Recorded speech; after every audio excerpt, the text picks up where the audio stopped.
Hey, good morning. This is Matt DeVries from thesameasyou.com. Busy construction attorney, father of 7, juggling family, work, and life, the same as you.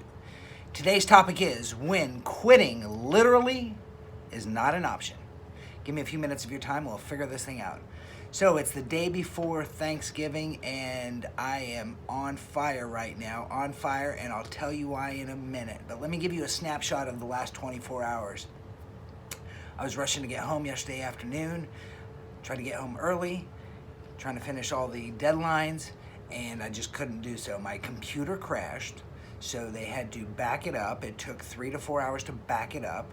Then, because my phone was attached to my computer account, I got a new phone last week, had to try and back that up, and that took 2 hours. So my efforts to get home were not gonna work because I needed my laptop to work from home this weekend. So automatically I was gonna be 4 to 5 hours late. Then by the time I get home, Courtney's preparing all the Thanksgiving stuff. That's piles and piles of dessert stuff, this, here, that, there. And all the kids have eaten dinner. They had a tapas night, which means we go into the freezer and pull out anything that we have left over. And we had chicken nuggets, we had little hot dog rolls, we had shrimp. They just basically had everything.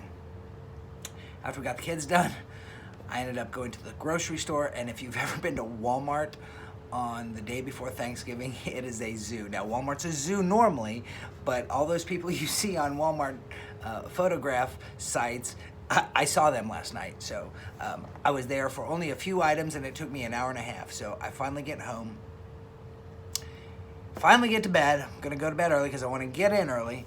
And one of our friends had been in a car accident, so Courtney tore out of the house and went to assist that emergency, and I faded off into sleep. Well, I got into work this morning, got into the gym, and if you saw my workout photo yesterday, I could not walk. I just shredded my legs yesterday, and I could absolutely not walk. So I did a different body part today, pressed through that, and I got to work. And here's where today's lesson comes from. My legs are jello from yesterday, and now my arms and upper body is jello from today's workout. And for some reason, I get it in my mind that I'm gonna walk up 23 flights of stairs, I'm gonna push through it. And I'd never done it before at my office. Well, there's 2 sets of elevators. There's this side on the right, which goes up 1 through 15, and this side on the left, which goes 15 through 27, and we're on the 23rd floor. And 15 goes across, so you can achieve both 15 from both elevators. Well, I asked the security guard, I said, can I take a stairwell? Where's the stairwell? I'd like to go up 23 steps. And he says, well, you can go, but you need a building code to get in. And I said, well, I'm a tenant. I have a building code. I'm just going to try something new today. And he says, well, I'd make sure that building code works before I went up there. And I said, oh, I'll be fine. Well, I have about a 40-pound backpack with all my work that I'd taken home. I've got lunch ready. And I said, okay, I'm gonna do this, 23 flights of stairs with jello legs. And so I have an opportunity to actually push through the pain. This is a reality for me this morning. And I get up about 3 flights of stairs and I start sweating. So mind you, I'd already worked out, I'd already been in the shower, and I'm now walking up 3 flights of stairs. Well, I get to flight level 5, and I said, okay, this is not gonna work, this is not gonna work. Because I've got at least 18 more flights.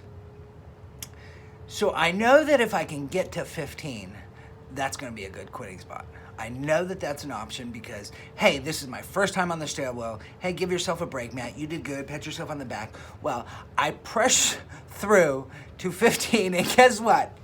The door's locked and there's no one on that floor.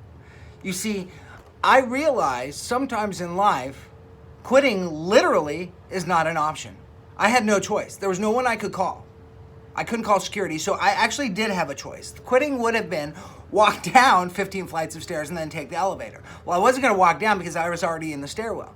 But I couldn't bang on the door because this was an open area and you know, I'd have to be lucky, so it literally wasn't an option to quit. And I said, well, I guess that's my lesson today, and so I pressed through. Well, by the time I got to 23, I made it. The last 2 flights, I was almost crawling. I was pouring sweat. My heart rate was like 130, was just target cardio zone. But I made it through, made it to my office, and plopped down.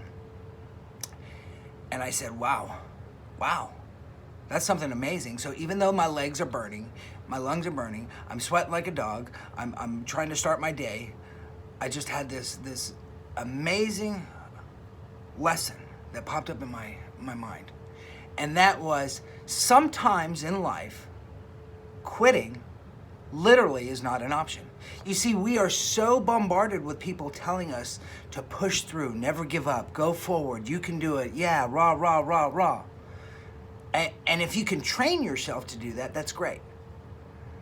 But if you're just starting out on a journey, whether it's in your fitness, whether it's in your faith, whether it's in your finances, whether it's with your family, whatever your struggle may be, if you're just starting out, sometimes you're so used to the easy way out. And so quitting is often easy. And it's not enough to just say, never give up, don't quit, press forward. Sometimes quitting is literally not an option. But the lesson there is, if you don't quit when it's not an option, then you walk away with the understanding that when it is an option, you can still get through the pain, you can still get through the struggle, you can still make it.